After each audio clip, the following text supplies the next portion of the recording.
Salut à tous, bienvenue dans cette nouvelle vidéo. Enfin cette saison terminée jusqu'au bout, ils nous auront fait vivre l'enfer. Hier soir, nouvelle remontada pour le dernier match du championnat. Même pas vouloir faire plaisir aux supporters, même pas vouloir gagner, bien finir pour Sergio Rico, pour les supporters qui ont payé leur place encore très très cher. Nono, tu mènes 2-0 hier et tu t'arrêtes complètement de jouer et tu perds 3-2 à domicile et ils en ont que faire.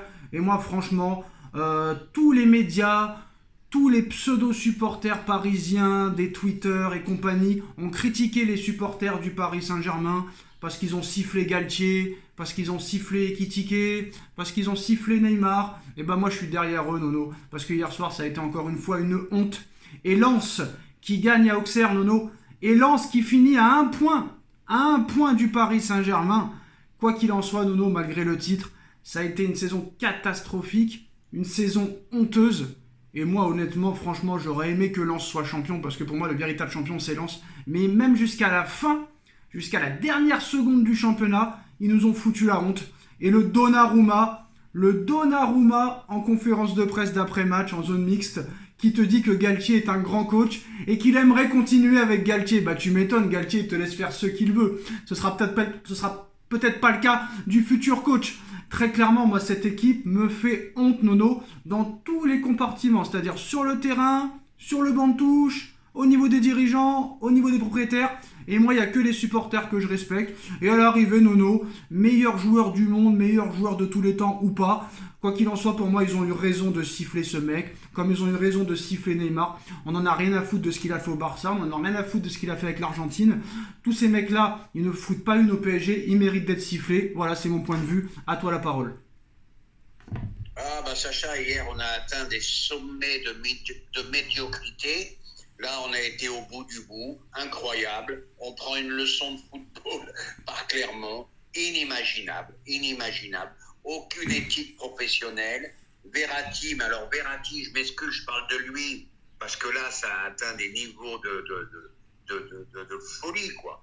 De folie. Aucun professionnalisme, rien, aucune envie, comme d'habitude.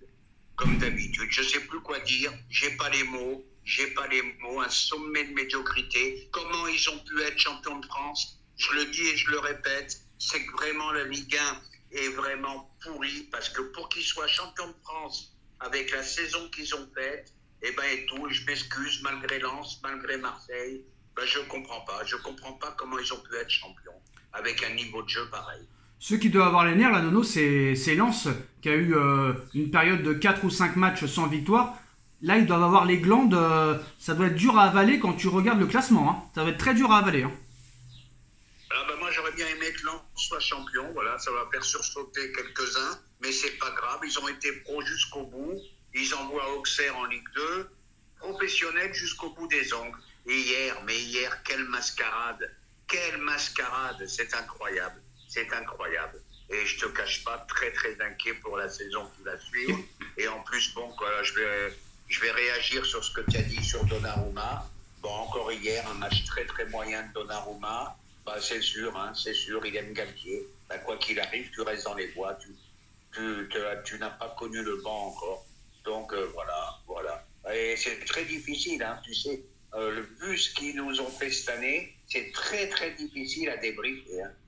Alors Nono, en plus de ça, comme tu dis, la mascarade, c'est le bon mot, sur le terrain et en dehors du terrain en zone mixte, mais surtout Nono, et je trouve que très clairement, là c'est vrai que on le protège. Moi j'ai été choqué des propos de Mbappé après le match, je tiens à le préciser, et je vais vous le lire, à Canal+, après le match. Ce que j'attends du Paris Saint-Germain l'année prochaine, rien. Je n'attends rien. Je suis juste là pour jouer. J'ai encore un contrat. Le club fait ce qu'il peut. Je me contenterai de ce que le club fait. Le reste, ça ne me regarde pas. Alors que le gars a pété les plombs avant le match contre Benfica au mois d'octobre parce qu'il n'a pas eu le mercato qu'il voulait, qu'il n'a pas eu les joueurs qu'il voulait, qu'on lui a vendu du rêve. Et maintenant, le gars s'en fout. J'ai un contrat, je prends mon oseille. Je sais que je pars l'année prochaine au Real. Donc ils peuvent faire ce qu'ils veulent. Recruter bien ou mauvais, quoi qu'il en soit, je partirai. Ça, personne n'en a parlé. C'est une honte, Nono. C'est une honte. Rappelle-toi, Sacha, je te disais, malgré tout, aussi fort soit-il, je te disais que sa communication ne me plaisait pas. Bon, bah là, ça veut dire quoi? Bah, faites ce que vous avez à faire. Je ferai ma saison et ça sera ma dernière saison au PSG. Et attends, Nono, en plus de ça, apparemment, on nous a dit hier avant le match que Mbappé, quelques mois après avoir prolongé au PSG, s'est excusé auprès de Florentino Pérez pour ne pas être venu. Florentino Pérez a accepté ses excuses et j'espère que tu viendras à l'été 2024. Mais très clairement, là, ce que j'attends du PSG, rien. Donc l'année prochaine, je te l'annonce, Nono, peu importe qui arrivera cet été, peu importe qui partira, l'année prochaine, déjà, année de transition. Enrique ou pas Enrique, pour moi, là, je pense que là, très clairement, le pire est à venir. Voilà, moi je vous le dis, le pire est à venir. Et les supporters du Paris Saint-Germain, le collectif Ultra Paris, c'est déjà que ça va être une saison pourrie. Parce qu'ils demandent carrément la tête de Campos. Et ils ne croient pas du tout en Campos pour cet été. Et pour eux, c'est pas lui qui arrivera à faire quelque chose. Campos, tout ce qui l'intéresse, c'est de placer tous les joueurs de Mendes pour que Mendes touche ces petites commissions de merde là. Donc à l'arrivée, Nono, attends-toi l'année prochaine encore une saison de merde. Vous pourrez dire négatif, pessimiste, j'en ai rien à faire. C'est la vérité. Moi, Sacha, je vais revenir sur Mbappé. Bon, ben voilà, tellement il est protégé par la presse, par les médias, par tout le monde. Hier, qu'est-ce que je lis dans l'équipe ce matin? Mbappé, meilleur buteur. Mais qu'est-ce que ça veut dire ça? Voilà, Nono, je tiens à t'interrompre un petit peu comme un flash spécial, hein. Un flash spécial comme s'il arrivait quelque chose de très important. Une émission de télé peut être interrompue si Johnny Hallyday ou Michael Jackson malheureusement disparaissent. Alors, on a parlé de Mourinho il y a quelques semaines. La presse portugaise nous expliquait qu'à 110%, Mourinho devait signer au Paris Saint-Germain s'il gagnait l'Europa League avec la Roma et à 80% s'il la perdait. À l'arrivée, Mourinho l'a perdu et à l'arrivée, la rumeur Mourinho s'est éteinte. Avant Mourinho, on avait parlé de Luis Enrique. Mais Luis Enrique apparemment avait refusé la proposition du PSG parce qu'il préférait des clubs de Première Ligue. Mais les clubs de Première Ligue ne se sont pas vraiment mis sur Luis Enrique, qui a été à Doha, rencontrer les gens de QSI et le Prince. Il a conquis apparemment le Prince et QSI, qui en aurait fait son premier choix. Mais maintenant, Nono, il y a eu d'autres discussions où ils ont parlé du salaire, des objectifs, des pouvoirs du mercato, tout ça. Et là, c'est une exclue, Nono. C'est une exclue foot mercato. Ça vient de tomber il y a exactement 1 minute. Le Qatar et QSI, Nono, auraient changé d'avis et auraient fait de Julian Nagelsmann leur priorité avec Thierry Henry en adjoint de l'Allemand pour remplacer Christophe Galtier au Paris Saint-Germain. Des sources à Doha indiquent que des discussions ont lieu et vont encore avoir lieu très prochainement. Très clairement, quid de Luis Enrique? Julian Nagelsmann devient le nouveau favori d'après Foot Mercato, Nono, pour remplacer Galtier avec Thierry Henry en adjoint. Qu'est-ce que tu penses de cette information qui vient de tomber sur Foot Mercato? Information exclusive Foot Mercato, Nono. Qu'est-ce que tu veux que je te dise? Ils vont nous rendre fous. Du début à la fin, ils vont nous rendre fous. Hier, Enrique, avant-hier, Mourinho. Avant-hier, c'était Zidane. Là, on repart sur Nagelsmann et Thierry Henry. Thierry Henry, déjà, c'est pas ma tasse de thé. Peut-être qu'il peut être bon en adjoint, ça c'est possible. Alors, qu'est-ce que tu penses de cette information? Qui aurait pu y croire il y a encore quelques minutes, Nono? D'un seul coup, là, le Qatar veut Nagelsmann comme entraîneur et Thierry Henry en tant qu'adjoint pour remplacer Galtier au PSG. Qu'est-ce que tu penses comme ça, alors que tout le monde pensait que... Alors, la presse, quand même, Nono, se trompe souvent, mais là, très clairement, là, qu'est-ce qui va se passer? Parce que là, à l'arrivée, plus personne ne peut rien dire. On a dit Mourinho, on a dit... Luis Enrique, maintenant on nous parle de Nagelsmann. On a vu qu'hier Henry était très énervé par rapport au sifflet sur Messi, mais Henry a dit qu'il n'a jamais vu un joueur faire 16 buts et 16 passes décisifs et étant sifflé. Qu'est-ce que tu penserais de ce duo? Alors maintenant, très clairement, à tête reposée, Nono, même si dans ce club on ne peut jamais vraiment être tête reposée, Mourinho, Nagelsmann ou Luis Enrique? D'après ce que tu dis, déjà Mourinho, faut oublier. Faut rien oublier, Nono, parce que chaque jour ça change. Donc à l'arrivée, on peut rien mettre de côté. Alors partons sur l'hypothèse de Nagelsmann-Henry, ça peut être un beau duo. Henry en tant qu'adjoint, pourquoi pas? Pourquoi pas, je dis pourquoi pas en entraîneur principal. Nagelsmann, très très bon entraîneur. Maintenant, c'est toujours pareil. Est-ce qu'il a les capacités? Alors, Nono, à avoir... prochaine précision. Est-ce qu'il a les capacités à avoir tous les pouvoirs? Ça, on n'en sait rien. Alors, première précision, le choix Luis Enrique serait parti en deuxième position à cause des forts, on va dire, des forts liens qu'il a avec Luis Enrique. Ils veulent un entraîneur qui soit capable, peut-être que si Neymar reste, le faire métamorphoser, et les liens qu'il y a entre Enrique et Neymar feraient peur aux Qataris.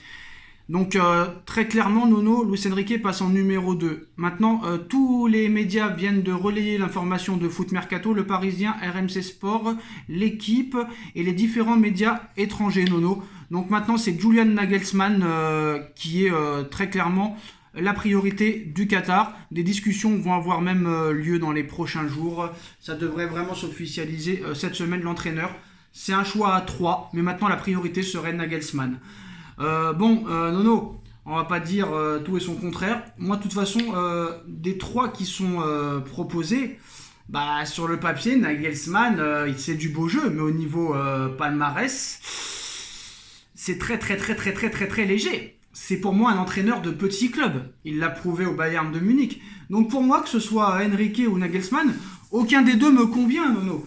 Aucun des deux me convient, honnêtement, parce que il manque toujours quelque chose à l'arrivée dans cet aspect de coach que recherche le PSG. Il manque toujours quelque chose, Nono. Tu vois ce que je veux dire? Ouais, je vais te dire le problème. Là, parce qu'on parle de Pierre-Paul Jacques, mais le problème au PSG, c'est pas l'entraîneur. Le problème, c'est la direction. Ils sont déjà repartis avec Asensio et Hernandez, blessure sur blessure. Donc tu vois que ça changera jamais. Et Enrique, je vais te dire pourquoi peut-être ça s'est pas fait. Parce que c'est vrai ce que tu dis. Je pense qu'il aurait voulu garder Neymar. Et peut-être que c'est là que ça a coincé un peu et qu'ils se sont détachés de lui. Alors le PSG ne veut pas se tromper. Le PSG parle avec plusieurs coachs. Il ne veut pas choisir le coach comme ça, les yeux fermés. Ça réfléchit. Après, on sait que voilà. Le problème, c'est que ça se trouve... Moi, je vois pas le rapport entre Nagelsmann et Henry. D'où ils se connaissent déjà. Quel rapport entre les deux? J'ai pas compris un petit peu l'histoire là. Pourquoi... Quel rapport entre Henry et Nagelsmann? Où ils se sont connus? Est-ce que c'est Nagelsmann qui a dit pour mon prochain club, j'ai parlé avec Henry, il sera mon adjoint? Je vois pas le lien qu'ils ont les deux. J'ai pas compris très clairement. Ah là, je pourrais pas. Ah, Nono en reste sans voix. Il y a eu une coupure, Nono, il faut que tu répètes. Moi je te dis franchement, c'est un duo qui me paraît improbable. Je sais pas où ils ont sorti ça. Peut-être Henry pour sa relation avec les joueurs, peut-être. Je sais pas, je peux pas en dire plus. Donc voilà, c'est l'information de cette vidéo et de cet après-midi. Le Qatar veut Julian Nagelsmann avec Thierry Henry en adjoint pour remplacer Christophe Galtier au PSG. Des sources à Doha nous indiquent que les discussions devraient continuer très prochainement. Enrique, Nagelsmann avec Henry, Mourinho, tout est possible. Et dernière petite chose, Nono, un petit mot sur Karim Benzema qui officialise son départ du Real Madrid. Le Real Madrid vient à communiquer, à confirmer et officialiser le départ de Karim Benzema qui rejoint l'Arabie Saoudite pour un contrat de 2 ans, 400 millions d'euros, 35 ans. Est-ce qu'il pouvait réellement refuser? Comme je dis toujours, il y a des offres qui ne se refusent pas. Voilà. Et puis, est-ce qu'il avait encore les cannes pour faire une saison supplémentaire? C'est pas sûr. Donc voilà. Écoute, l'argent prime avant tout. Et puis c'est tout. Il a raison. Moi, j'aurais fait pareil que lui, de toute façon. Mais Nono, dernière. Tu m'as pas répondu à ma question. Si tu étais le patron, Nagelsmann, Henry, Mourinho, Enrique, ton choix, très clairement. Moi, pour l'instant, je reste, parce que je ne vais pas retourner ma veste toutes les 5 minutes. Pour l'instant, sur ce trio-là, je reste sur Luis Enrique. D'accord. Moi, il n'y a aucun des 3 vraiment qui me va. Mais bon, il faudra quand même continuer à réfléchir, mesurer le pour et le contre. On verra ce qui se passera dans les prochains jours. Dites-nous en commentaire ce que vous en pensez. On like, on partage, on commente, on s'abonne. Et on se retrouve très vite pour une nouvelle vidéo. Merci Nono, merci à tous. Tchuss. Merci Sacha. Tchuss.